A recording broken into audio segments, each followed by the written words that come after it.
Yeah. So I'm going to be more interactive. How are you all this morning?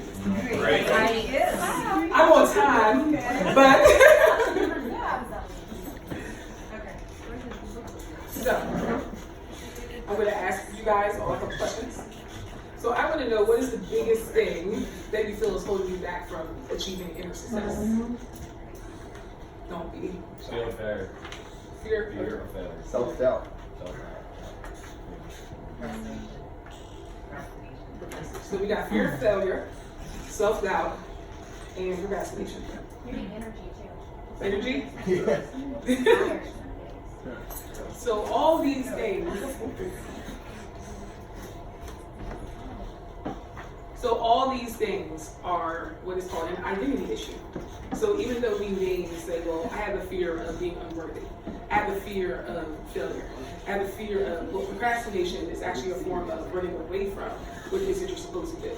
I have a lack of energy. All these things are things that can be worked on, but it all comes down to not knowing your identity. When you know your identity, and you know who you are and whose you are, and the power that's really within you, you can do anything out here in this world. So that's a little bit of like my story. I live at the place of impossibility. But what's interesting about that is that I live on the edge. So I have an interesting birth story. I came to this world just really crazy. So they say people who have a calling on their life, people who are going to be very powerful in this world, have a very interesting story of how they came here. So Robbie talked about that, like, what is your origin story? Well, my origin story is my mom almost died giving birth to me. Very high risk pregnancy. So for me, I could not understand why growing up, like literally at 6 years old, I had anxiety. I would be anxious about everything. I also had a fear of death. So how you said by 7 years old, your brain works a certain way where you already become. For me, when I became a child and started having to go to school, kindergarten, those things like consume my mind. Because when I'm home and you're with your family and you're doing things, everything's fine. But when you get out into the world, whatever was processed in your brain before you even got here, like this starts all from the womb, completely shapes who you are. So as I go through life, I'm always battling that. Like, why am I so anxious about everything? Why do I have a fear that no matter what I'm going to do, I'm going to die? Like, it was really crazy. But it came down to not knowing who I am. And who I am is a child of God. And when you understand the life that He has for you and what it is that He wants for you, there is nothing to be afraid of. So I had a completely different message that I was going to give you guys, but my message has changed. So it's called, your life is not yours to live, it's yours to give. And that is where the miracles are. So I live a life of service. Nothing I do is about me. Me being here has nothing to do with me, and I'm a keynote speaker, and I'm on this cruise with everyone. I pray on everything I do, and I knew I was supposed to be here because there's someone here who needs to hear what it is that I have to say. But not for me, but for your heart to be touched, for you to know exactly what's possible for you to create and have your inner success. So y'all see me, I'm fine, right? So I get it from my mom, obviously. She fly back there too, and so is my sister. So I grew up that way. I've always been able to dress my way through things, talk my way through things, and I'm a hard worker. I worked my way through everything. I attained a lot of success, even by the time I graduated. Worked at Vibe magazine in New York, had my own column in college at Metro newspaper, worked with music artists, literally have done everything. Graduated top of my class, but then life hits. And on graduation day, they're like, we're sorry to tell you, but the market is going to crash, and you guys aren't going to have jobs. And I'm like, the hell am I not? What do you mean I'm not going to have a job? And everyone, like, this is supposed to be a celebratory moment, right? Everyone's excited, we're graduating, we did these 4 years, and everyone, like, we're looking at each other like, what are we about to do? And they're literally, like, you're going to have to be inventors, you guys are going to have to figure this out. Like, this is the next generation right here of who's going to change the world, because the world has nothing for you, sorry to tell you. So I leave this celebratory moment in my life devastated. Like, I'm up at 5 o'clock in the morning, like, I gotta find a job the next day after graduation. And I didn't find a job. I did not get a job for a year and a half after I graduated college. Then that job was not a job that I wanted. Stayed there for about 2.5 years, and then I started my own business while I was there. Because I'm like, okay, I'm completely unfulfilled. Everything they're saying at graduation is true. I gotta figure this out. So figuring it all out, I ended up having my dream job 5 years later. So I'm gonna talk about that, divine timing. So as I'm at my dream job, and I'm like, oh my gosh, I'm here. This is what I wanted to do. It's like 7 minutes from my house. Like, this is all great. And it all came from what I did on my own. I learned how to build websites. I learned how to do web copy. I learned how to be an entrepreneur and had to go out and reach out to people and say, hey, let me help you build your brand. So I'm at this company, and 3 weeks in, I'm like, this isn't it. And I am completely fear-filled, embarrassed. I got people praying for me. I got my church like, it's gonna happen for you. And it happens for me. My mom's happy that she can stop paying my bills. All this stuff is going on. And I'm like, I can't tell everyone that I'm miserable. This is not what I want to do. Like 3 weeks ago, I'm like, this is not it. So this is what led me to God. So I'm like, all right, you're up there. Because I didn't always believe the way I believe now. I'm like, everyone my whole life has told me, you're gonna be the next Oprah. Literally, I would introduce myself at icebreakers like, hi, my name is BriTTany, I'm gonna be next Oprah. So I go into prayer, and I'm like, God, you say I'm gonna be next Oprah. Everyone has told me I'm gonna be this next Oprah. What is it you want me to do to get there? So first thing, I hear it so quickly, you're not gonna be next Oprah. There's only one Oprah. You're gonna have Oprah-type influence. There's a difference. So I'm like, oh, okay, so how do I get to having Oprah-type influence? Because up until now, I've done this my way. I went the magazine route, the TV route, the radio route. I've done everything. And he said, start modeling and acting and watch me show up. I said, okay, I heard that completely wrong. I was 100 pounds heavier than I am right now. I just got diagnosed with a disease called polycystic ovarian syndrome. It makes everything go wrong. Completely tired. I mean, 1 minute, like, hey guys, we're going out. Next minute, I can't put my shoes on. Like, I'm that tired. It causes everything in your body to be sick. My gums are bleeding. Your hormones are, all this stuff. And I'm like, how am I going to be this person who is not behind a desk when you're going out modeling and acting when I'm not what society says? I am, again, 100 pounds bigger. I'm darker than what the average is if you want to be a black model. And on top of that, I'm 25. So I'm like, oh, I heard that wrong, whatever. Ask one of my friends, mistake number 1. Do not ask people who don't have your vision, should you do something that God is telling you to do. So I asked my friend, hey, what do you think about me trying something new, like modeling and acting? So what would you do that for? Like, you do brand management, you do PR, you're great at that. Like, yeah, you're right. So a year passes, and still miserable. So I'm like, okay, back to this place, what do I do? And I hear the same words. I just didn't resonate with me. 3 weeks later, ask again. And it's like it got yelled at me, like, start modeling and acting and watch me show up. And I'm like, all right. And I felt God looking like, watch yourself, yelling back at me. But I did it. I literally started making phone calls like, hey, this sounds crazy, but I feel like I'm supposed to be a model. Can you help me? Oh, I'll be your photographer. I'll be your stylist. I'll be your hairstylist. I'll be your makeup artist. And it all just came together. Then through everything I was doing in business, I ended up reaching out to someone like, hey, can you feature me, like do an article in your magazine? Yes, absolutely. So that all happens, but then she reaches out to me 2 weeks later and says, hey, we're going to drop this article, but it needs to be about a movement. And you have a movement in you. I don't know what it is, because you have 2 days to figure it out because we have a deadline. So I'm like, what is the movement? It was called Pretty and Big 2. My size is my asset, not my flaw. And then I became this model. I blew up. I was in magazines internationally, started traveling all the US, had a whole bunch of features, and still, I'm miserable. So I'm like, oh my gosh, like, why is this not it? Like, I'm getting all this attention, I'm doing all the things that it said what would make me happy, I'm still not happy. So one of my friends invited me to this program called Momentum Education. It's in New York. So Beyonce has done this program. The Fortune 500 company CEOs that you see out here, they've done this program. So I get a chance to do this program. I'm like, hey, I can't turn this down. So I'm not going to tell you guys about the whole program, but there's this one exercise called What Do You Want? So it's literally a bunch of people screaming at you, what do you want? What do you want? What do you want? And the whole time you're like, I know what I want. I want a car, I want a house, I want a home, I want this, I want that. So I'm running it down because I got big dreams. I want a mansion in Florida, I want a mansion on the West Coast, I want something in Bali, I want the Range Rover. And as I'm going, it's like breaking down, like, that's not it, that's not it, that's not it.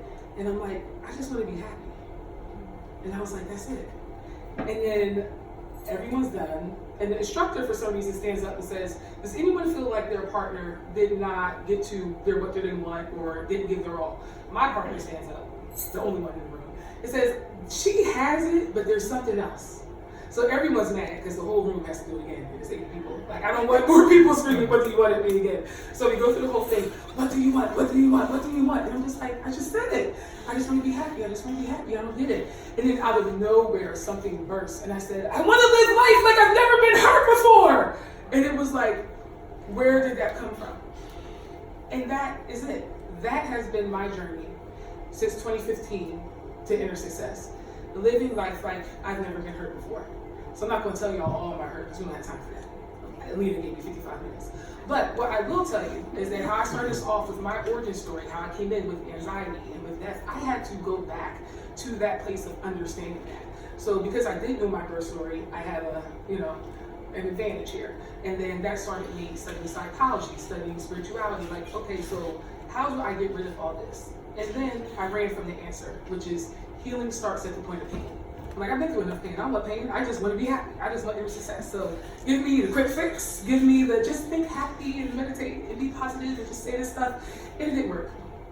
So finally, I went through this process of inner healing and deliverance. And everything that I had tried to run from in my life all started to come up. Everything. Things that I didn't even know were there. And my friend, who actually invited me to Momentum, at the very end, they asked you, they had their friend tell you why did they think that you should do this program. And she said, because I always believed you're going to be next over. I knew that before I ever even met you. Like, that girl is going to change the world. She said, but when I became your friend, there's something that happens that when life hits you, you feel like you're not going to make it. Origin story. I came in that way, feeling like I wasn't going to make it because that's what was going on. Am I going to make it having this child? Is she going to make it? So that becomes a part of how you think. The anxiety of the fear. Well, can I? Will it? All how I came through. So now it's my job to fix that. So everything in life at this point that I felt like I couldn't handle, I couldn't deal with, that I would run away from, I had to start handling. Those go down to abuse. It goes down to assault. It goes down to everything. And I realized I had become a professional runner. I knew how to run away from everything. I knew how to suppress everything, whether it was a guy, it was the alcohol, it didn't matter what it was. I'm going to run away. I'm not going to deal with this. I had friends that took me to 5-star restaurants. We're traveling, we're doing this, we're doing that, and the whole just didn't go away. So finally, I got to the place where I said, I am willing to go through the pain, because that's where healing starts, at the point of pain. And it was painful. I'll be sitting here lying to all of you to tell you that healing is not painful. It's absolutely painful, but it is the best pain that you're ever going to go through. Because I can tell you, being someone, the Olivia Pope that you guys don't know, who fixes other people, that nothing that people are trying to get heals what they won't stop running away from. Nothing. Not the money, not the cars, not the clothes. I don't care what Trey Songz said, not the hoes either. It is not going to heal you. If that was the case, why did Robin Williams kill himself? If that's the case, why do celebrities overdose? Why do you hear them, Beyonce, when she did her documentary, saying, I am so alone? Because none of this fixes what's in here. Nothing. And I can tell you, I've dealt with the top. I go to red carpet events, I correspond for them, I organize them, I put them together, I work with athletes, I work with anybody that you can think of. And when I tell you that I step into places, because now I live a life of giving and not a life of seeking for myself. Everywhere I go, someone says, hey, I don't know why I'm telling you this, but my son's transgender and he doesn't know if his job is going to let him stay, and he started to become suicidal, and as a mom, I don't know what to do. Can you pray for me? What? I'm just here to talk about clothes. Like, well, how is this happening? And that just continued to happen. And what I realized, like Connie said when she came, she was here for deep human connection. She said that's the basis of who she is and what it is that she wants. Everyone that I have met in the industry that I work in, and even outside of it, that is what they're all looking for. I go to a showroom to style an athlete, and the woman wants to talk about her dog. She wants to know if you're someone I can invite over for dinner. And then I want to invest into you. You shouldn't care about my credentials and what it is that I've done. So your gift will make room for you. And when you serve and when you give of yourself, and when you stop running away from what it is that you need to deal with and what you need to heal from and what you need to overcome, it will happen for you. And in that, you have to give your life away in order to gain it. And I think that is the hardest part that people don't like, because we have this big picture in our head of what you say your life is supposed to look like. Well, I'm going to be a millionaire, or I'm going to be this model, and I'm going to be, and I was everything and am God said I was supposed to be. But I didn't do it in a way of service, in a way of, okay, I'm giving myself away to be an example. Because it was never about me standing up there. It's for every other girl that looks like me and doesn't look like me, who does not have the confidence, because this confidence is real. But I realized that confidence was a gift. And a lot of people, we all have stories. We were teased, we went through whatever. I was not the kid that went home and said, why can't I be smaller? Why can't I look different? I was the kid that cried and said, but God, I think I'm pretty. What's wrong with everybody else? I always thought it was everybody else's problem. Like, fix them. Like, it's not cute, you know? So, but I realized now that's a gift. What kid says that? I grew up around Malibu looking Barbies, okay? That's the type of school I went to. And I look like this. And again, I'm cute, but to them, no. Everybody wants to be small. Everybody wants to be lighter. People are bleaching their skin. People are, like, it's a thing to look a certain way. And you have me, and I don't care what you're talking about. So I'm cute. And it's not going to stop me. But as I went into the world, I'm like, this is a gift, because people aren't real. People aren't authentic. People are hiding behind the makeup and the clothes. But wow, this is real for me. This is supposed to be a gift. I'm not a model to stand up here and smile and be cute and show clothes and be a spokesperson. I am a model to role model to people what the truth is about what inner success really is, which is dealing with what is on the inside, even if it starts as pain. Because the pain is going to birth something. So it's interesting enough, yesterday was my birthday, as you all know. And I went through a little something on my birthday. And with that, I realized that every time you go to a new level, part of you has to die. And you get it. It says the person who loves their life will lose it, but the person who loses their life will gain it. To lose your life, and even my origin story, and how I came in what? Fear of death. Came in anxiety. So sometimes on my birthday, I go through that. And I'm here with all you fine folks, having that going on. Having my integrity, my loyalty, my truth, my honesty, just going through this battle and learning. But going through this process, have learned now how to deal with all that. And it's not fun. Some days I'm crying, but then the rewards I have gotten are amazing. So that's the part I want to get back to. When you live a life on an edge, that's where miracles take place. When you surrender what it is that you want, and you surrender your will and ask, what is it that I'm supposed to serve? So all of you who, I'll pick on you, 3, and then you 2. What is it that you feel like you're supposed to serve? What is me? Yes. I think I'm going to Jacob about figuring it out. You're figuring it out? It's like, but you feel like you're supposed to serve people? Yes. Jacob? What I'm supposed to serve. I've always been a giver. Ever since I was little, I always gave to others. I always literally, kind of like we talked about. One of the coolest things that was crazy one night, I forgot all about the story. Girlfriend I was dating at the time, got a big old fight in Atlanta, and she literally abandoned me in the street in Atlanta. I don't know if you've been in Atlanta at 2 o'clock in the morning. No, I haven't. Not yet. It's abandoned. I'm used to New Orleans being loud, obnoxious at 2 a.m. and running around. So I look behind me, there's an emergency room. So cool, if I get shanked, at least the hospital's right there. No big deal. Out of nowhere, this guy comes, and this changed my perspective on what I'm supposed to do. The guy comes out of nowhere. Hey man, I seen what happened. He says, man, nobody should talk to you like that. He says, come here. We sit down, and he says, I won't get you a beer. And keep in mind, this guy's homeless. He goes to the store and buys me a beer. He buys me a beer. So I sat there, and I'm like in shock. I'm like, no man, you don't have to do that. And we talked about life and everything like that, but that put in perspective that this dude is giving that beer to him is what we would spend like $1,000, right? That's $1,000 to him. He just gave it to me because he felt that I needed that. Right then and there, I said, I need to do it. I need to help you. And it changed. Like my whole perspective changed, and that's what I feel that's my purpose, is to help others. You know, and that's where I have the most joy, when I actually help others. And I don't need their thanks. It just feels good. I've changed somebody's life and impacted them. That's my purpose. That's awesome. And how about you? Well,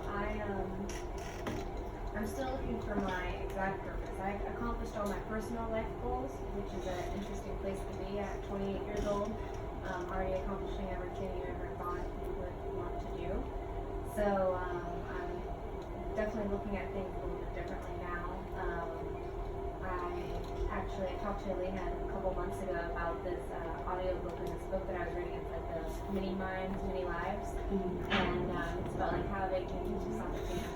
And it's about how having all these different lifetimes over, this span of the earth or whatever, and learning these different lessons, and ultimately, I feel like what your soul is meant to do is, once it reaches a certain level of maturity, it's meant to help others to get to wherever they're trying to go to. So you're ultimately meant for some type of servitude. I feel like a lot of people tell me I have a certain energy and a certain aura about me that helps others feel like calming. So I want to be able to use that. I just don't know how exactly to just yet. I tend to be a little bit more selfish with my time because I'm a loner and I'm used to being a loner. So I have a little bit more difficulty sharing my time, but I'm looking to do that more. So the answer for all of you is still the same. It's identity, but the last part is surrender. The way that I got to where I got, being the person that stands on these stages and that deals with athletes and celebrities and high-level events and all that stuff, was not only through serving, but through surrender.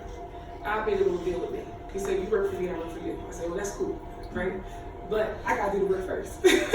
So we just think that miracles are just gonna happen and just take place, which they do, but once I started serving, because again, your gift will make room for you. So once I stopped hiding from my pain, I started dealing with my pain. I started being sent to people who had the same pain but had no help. And some of these people are in Hollywood. So last story, before I give my last little tidbits of principles, is I'm at this event for Sean John. So this lady, her name is Deborah Gregory. She comes in and she is absolutely like amazing. Like she's known in the industry for the Cheetah Girls. That's what she created. Writer, Essence, all this type of stuff. So she's supposed to be getting filmed, all this stuff happens, and she is like, I need to talk to someone right now. Yeah. And she goes like, who is this lady? Mind you, I'm in the industry, so people are like, oh, I'm gonna introduce you to this person, that person, that's what makes them feel good, name dropping all that. Okay. So she comes in, and it happens to be the woman that I'm gonna be getting introduced to. And she says, I need to talk to you. She pulls me to the side, I'm like, okay. And she is like, I was a doctor. And I just found my family. And I'm devastated because, she could not go through this event that she has. There's a whole camera crew waiting for her to do this documentary. But first she had to talk to someone, get this off her chest, have prayer. And then through that, she agreed to be a part of my TV show. And I had to go and create Cheetah Girls, which was the biggest phenom of my time, who wants to do a sit-down interview for a TV show that I'm doing. That's how miracles work in the life of service. Okay, I don't know why I'm going to this event. I don't know why I'm showing up. I don't know what this has to do with anything that it is that I do. But I'm going to show up, I'm going to be present, and I'm going to be open to the opportunities. And then miracles always take place for me. So even with how I met Elena, that was me. And this is the last point that I have for y'all. You have to be the change that you want to see. So that is my motto. If you don't be the change that you want to see, it's never going to happen. So for me, I wanted to change the beauty industry. I wanted to change fashion. I wanted to change how people view what beauty is supposed to be. So I just believe there is no such thing as being a copy. People are like, oh, Rihanna got her hair done like this, I'm gonna go do that. Oh, Beyonce wore this, oh, I'm about to go get that. That is worth nothing when you wear it. Your look means nothing when you imitate someone else. What type you said those were Cole Haans? Yeah, and I said, oh, are they Levati? And you're like, what's that? Yeah. Right? People know Cole Haan. Right. And even though he's a known brand and he's international, it was like, no, he shut me down real quick. This is Cole Haan. When you have your identity, you're supposed to say, no, I'm Jacob. And I'm here to do this. No, this is who I am. No, this is who I am. So the fear of failure, am I too tired to do this? Because in hearing you talk, it's not a tiredness thing. It's a, do I want to give of myself in that way thing? So you would have to surrender. You would have to sacrifice. And obedience is better than sacrifice. And through your obedience, again, your gift will make room for you to continue to fall into what it is that you want to do. You don't know what it is that you want to do. You're still trying to find that out. Everyone here has talked about your ability to travel.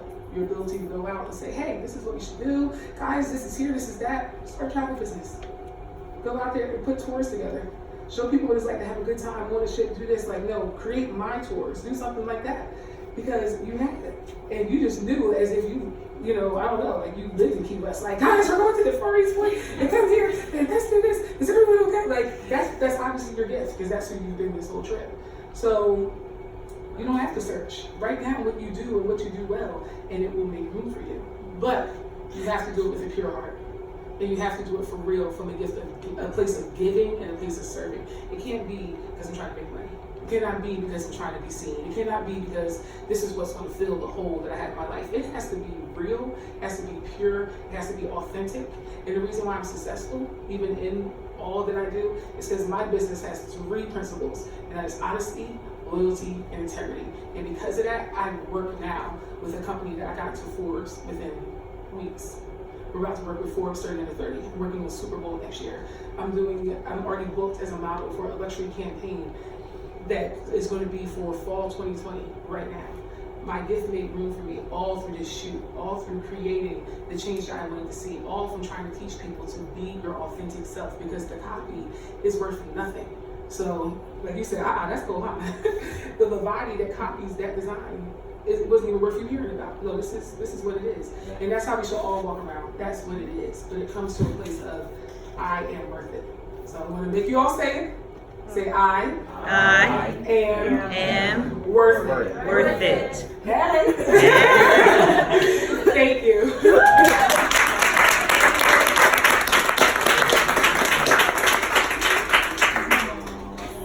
We all love BriTTany, right? Inspiring was that. I definitely took something away from that. I don't know about y'all, but I thought it was an amazing speech. We are ahead of schedule, but I would like to go ahead and roll Joe up here now.